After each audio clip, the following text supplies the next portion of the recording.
Dear friends, today we are going to discuss one more important topic of history textbook for class 7. As you know that we are discussing chapter 4, the Mughal Empire. In this very chapter we have discussed its founder Babur. We have discussed the special pointers about Babur, and after that we have discussed Humayun also, and we have also discussed the Afghan rule, the rule of Sher Shah Suri. Clear? So after defeating the last ruler of Sher Shah Suri, after defeating the last ruler of Sur dynasty, that was Muhammad Adil Shah, by Humayun, Humayun became successful in restoring his rule back in Mughal Empire as an emperor इन 1556. Clear? वो हमने पढ़ा था कि जो last सू dynasty का जो last ruler था मोहम्मद आदिल शाह, इसको हुमायूं ने डिफीट दे दिया 1556 में, और 1556 में हुमायूं फिर से अपना रूल वापस एस्टैब्लिश करता है. फिर उसके बाद हम देख लेंगे आज अकबर के बारे में हम जान लेंगे कि अकबर को हुमायूं के बाद जो नेक्स्ट मगर रूलर आता है दैट वाज अकबर. क्लियर? तो अकबर को हम डिस्कस कर लेंगे. अकबर. क्लियर?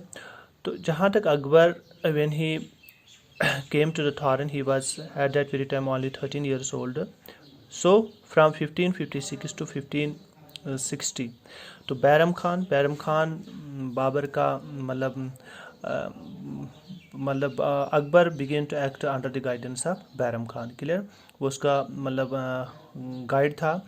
तो अकबर जो था, अकबर उसी के अंडर काम पहल डे टू डे अफेयर्स चलाने लगे. क्लियर? तो under the guidance of Bairam Khan. तो 1556 में बाबर जो था वो 18 साल का होता है, 18 साल का होता है. तो फिर उसके बाद वो रियल रूलर बनता है. क्लियर? यानी स्टेट अफेयर्स वो अपने हाथों से खुद चलाता है. Clear?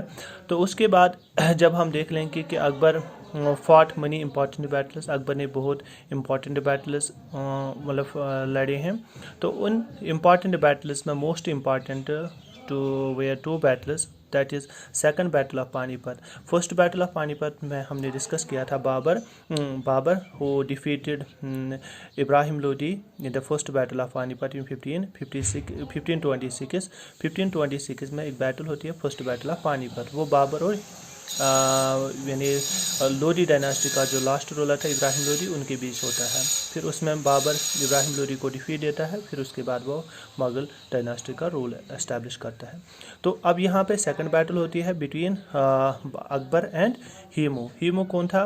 हीमू was the general of Mohammad Adil Shah. Mohammad Adil Shah के बारे में हमने जान लिया है कि मोहम्मद आदिल शाह सूर डायनास्टी का लास्ट रूलर था. क्लियर? तो उसका जनरल जो था हीमू. क्लियर? मीनस अफगान डायनास्टी से बिलोंग कर रहा था.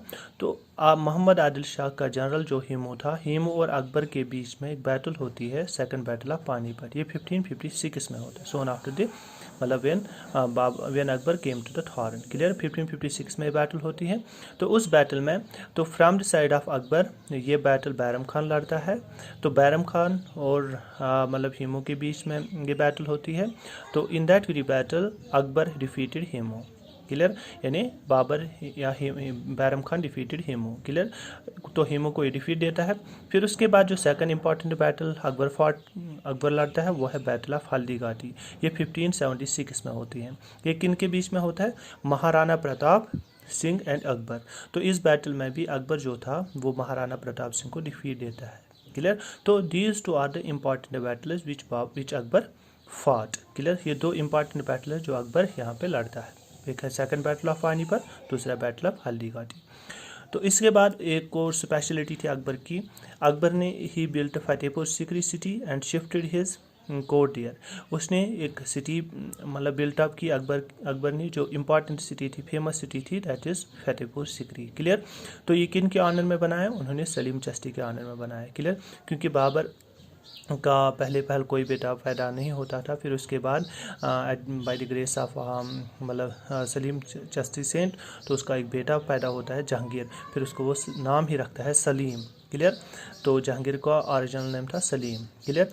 तो उनके ऑनर में ये फतेहपुर सीकरी बिल्टअप करता है अकबर, क्लियर। तो फिर वो अपना जो कोर्ट है वो वहीं पे शिफ्ट करता है, क्लियर।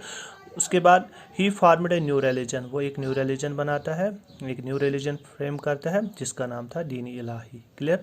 और उसके बाद ही हैज़ 9 ज्वेलर, उनके कोर्ट में 9 ज्वेलर्स रहते थे, यानी 9 लोग रहते थे जो इम्पॉर्टेंट मतलब पर्सनैलिटीज़ थी, जिनको नवरत्ना भी कहते हैं, 9 ज्वेलर्स भी कहते हैं, जिनमें मोस्ट इम्पॉर्टेंट था अबुल फाजल, क्लियर। अबुल फाजल ने अकबर के बारे में एक बायोग्राफी लिखी है जिसका नाम था अकबरनामा, क्लियर, या बाबर यानी अकबरनामा, क्लियर। तो अबुल फाजल ने वो मतलब फेमस अकाउंट लिखा है अकबर के बारे में, जिस फेमस अकाउंट का नाम था अकबरनामा, क्लियर, क्लियर, या आईन अकबरी, क्लियर। तो उसका मतलब उसके बाद में मतलब जो इम्पॉर्टेंट फेमस 9 ज्वेलर्स थे जो अकबर के कोर्ट में रहते थे, उनमें मोस्ट इम्पॉर्टेंट था अबुल फाजल था, फैज़ी था, मतलब राजा टोडरमाल था जो रेवेन्यू मिनिस्टर था अकबर का, मतलब बीरबल था, क्लियर, यानी अब्दुर्रहीम खानी खाना था, क्लियर, यानी these were the famous personalities, clear. ये फेमस पर्सनैलिटीज़ थी जो अकबर के कोर्ट में रहती थी। तो इसके बाद एक और इम्पॉर्टेंट पॉइंट है जो अकबर के बारे में हमें जानना है, ही अबॉलिश्ड द जिज़िया टैक्स, उसने जिज़िया टैक्स को अबॉलिश किया, clear. Jizya tax non Muslims पर इम्पोज किया जाता था, क्लियर, उसने वो पिलग्रिमेज टैक्स और जिज़िया टैक्स को अबॉलिश किया, क्लियर। ये this is all about Akbar. तो उसके बाद हम जान लेंगे जहांगीर, क्योंकि जहांगीर का ओरिजिनल नेम सलीम था, वो हमने डिस्कस किया था, उसको शेख बाबू के नाम से भी जानते थे, क्लियर। तो जहांगीर के बारे में स्पेशलिटी क्या थी, Jahangir began to rule soon after the death of Akbar, उसने रूल किया 1628 से लेके 1658 तक, क्लियर, यानी this is the period of Jahangir, clear. तो ही मैरिड नूरजहां, उसने नूरजहां से शादी की, नूरजहां का यानी नूरजहां जिसका नाम था महरुन्निसा, महरुन्निसा यानी was original name of Mehrunnisa, this was original name of Nurjahan, clear. तो उसने क्या, जहांगीर ने खुद अपना एक अकाउंट लिखा, ऑटोबायोग्राफी लिखी जिसका नाम था तुज़की जहांगीरी। और इससे पहले मैंने आपको बताया था कि एक और रूलर था मुगल डायनास्टी का जिसने खुद अपना अकाउंट लिखा, ऑटोबायोग्राफी लिखा जिसका नाम था बाबर, उसने तुज़की बाबरी लिखी। तो सेम केस यानी जहांगीर ने भी खुद अपना अकाउंट लिखा, अपनी ऑटोबायोग्राफी लिखी जिसका नाम था तुज़की जहांगीरी। और उसके कोर्ट में मतलब एक और मतलब फेमस मतलब पॉइंट जो हमें जहांगीर के बारे में जानना है वो ये है, 2 इंग्लिश पीपल, 2 इंग्लिश लोग अकबर के कोर्ट में आए यानी जहांगीर के कोर्ट में आए। एक का नाम था कैप्टन विलियम हॉकिन जो ईस्ट इंडिया कंपनी का रिप्रेजेंटेटिव था, एजेंट था, clear, he came to the court of Jahangir. और दूसरा था सर थॉम्सन, क्लियर, ये जेम्स फर्स्ट का रिप्रेजेंटेटिव था, क्लियर। ये अकबर के कोर्ट में आ गए जिन्हें when Jahangir was the ruler of India, clear. और उसके बाद में मोस्ट इंपॉर्टेंट जो हमें अकबर के बारे में जानना है वो है painting reached at it Zenith during his rule, यानी पेंटिंग थी वो अकबर के वो जहांगीर के पीरियड में अपनी उरूज पे पहुंची। दैट इज़ वाई अगर आपसे पूछेगा कोई कि गोल्डन पीरियड ऑफ पेंटिंग किस पीरियड को माना जाता है, that is the period of Jahangir. जिससे जो शाहजहाँ जब हम डिस्कस कर लेंगे तो गोल्डन पीरियड ऑफ आर्किटेक्चर यानी architecture during the rule of Shahjahan. तो लेकिन जब पेंटिंग का क्वेश्चन आएगा तो painting reached at it zenith वो अपने उरूज पे पहुंचा during the period of Jahangir, clear. तो नेक्स्ट वीडियो में हम डिस्कस कर लेंगे जहांगीर, शाहजहाँ और हम डिस्कस कर लेंगे औरंगज़ेब के बारे में। तो आई होप कि अकबर और जहांगीर के बारे में आपने जान लिया होगा। कि अगर आपको यहाँ पे कोई कहीं पर किसी जगह पर कोई डाउट लग रहा है तो आप हमसे पूछ सकते हैं। Thank you.